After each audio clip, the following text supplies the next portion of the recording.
Congress party के द्वारा जो अपरिमित ज्ञान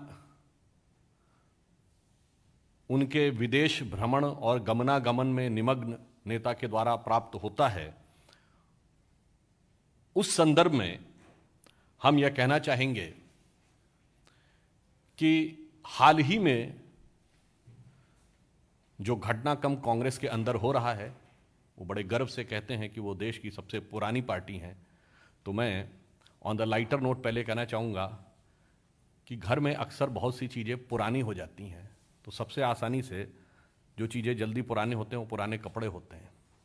फिर कहा जाता पुराना, उससे ज़्यादा होता बहुत पुराना, फिर उससे ज़्यादा पुराना हो जाता है पुराना धुराना, और उससे ज़्यादा पुराना हो जाता है फटा पुराना।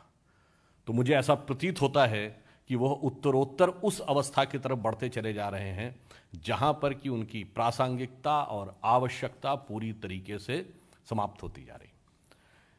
उसका मूल कारण यह है कि वह इस दृष्टि को देख नहीं पाते।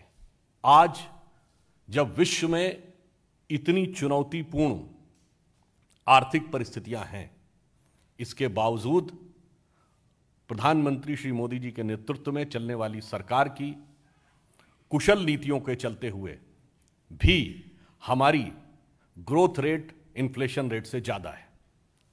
आज भी भारत की ग्रोथ रेट 8.5% लेटेस्ट आंकड़े के हिसाब से, और इन्फ्लेशन रेट 7.5% है।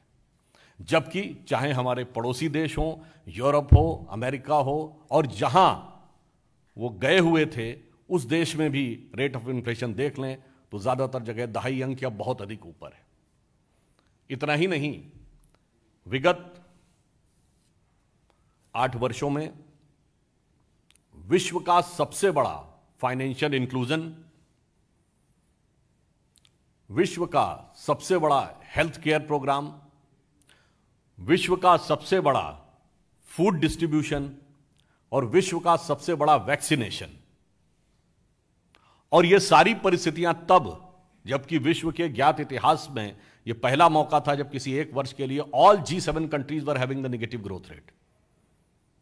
इसके बावजूद भारत की यह स्थिति और इन चुनौतीपूर्ण परिस्थितियों के बीच में से उठते हुए फिर भी हर गांव में सड़क, हर गांव में बिजली, और अब हर घर को नल युक्त जल देने का यह व्यवस्था सुनिश्चित की गई।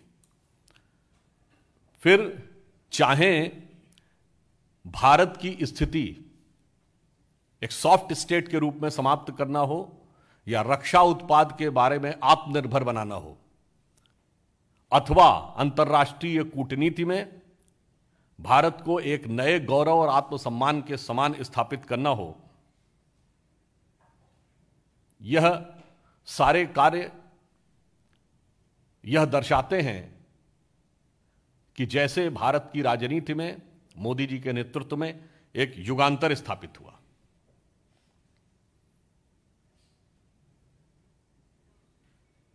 For the first time, we have seen that in any international platform, India's importance is unprecedented. Maximum FDI, maximum foreign exchange reserve, maximum startups. इसके बाद भी यदि किसी को दिखाई न पड़े तो नज़ारे की गलती है या नज़र की गलती, यह देश की प्रबुद्ध जनता स्वयं समझ सकती है। इसके लिए दर्शन शास्त्र में एक सिद्धांत है जिसे कहते हैं दृष्टि सृष्टिवाद। जिसकी जैसी दृष्टि होती है उसे वैसी, उसके मन में वैसी सृष्टि होती है। और इसलिए मैं यह पंक्ति कहना चाहूँगा, कभी कभी कितना भी अच्छा दृश्य हो, कितनी भी अच्छी पुस्तक हो, कितना भी अच्छा ज्ञान का स्रोत, संपूर्ण शास्त्रों का ज्ञान किसी के सामने रख दीजिए, परंतु यदि उसकी आंखें बंद हों या आंखें हो ही नहीं तो उसे कुछ दिखाई नहीं पड़ता। जैसे दर्पण के में सब कुछ दिखता है पर देखने के लिए आंखें खुली होना आवश्यक है। तो मैं नीति शतक का एक उद्धरण कोट करना चाहूँगा जो उनकी पार्टी के लिए बिल्कुल सही लागू होता है कि यस्य नास्ति स्वयं प्रज्ञा शास्त्रम तस्य करोति किम लोचनाभ्याम विहीनस्य दर्पणम किम करिष्यति। तो इसलिए हम ये कहना चाहेंगे कि आप नज़र बदलिए, नज़ारा बहुत बदला हुआ है, चश्मा उतारो फिर देखो यारों, दुनिया नई है चेहरा पुराना। दूसरी लाइन नहीं कहना चाहूँगा क्योंकि उसमें एक ऐसा शब्द है जिसके आप लोग बहुत सारे मीनिंग अपने अपने हिसाब से निकाल सकते हैं।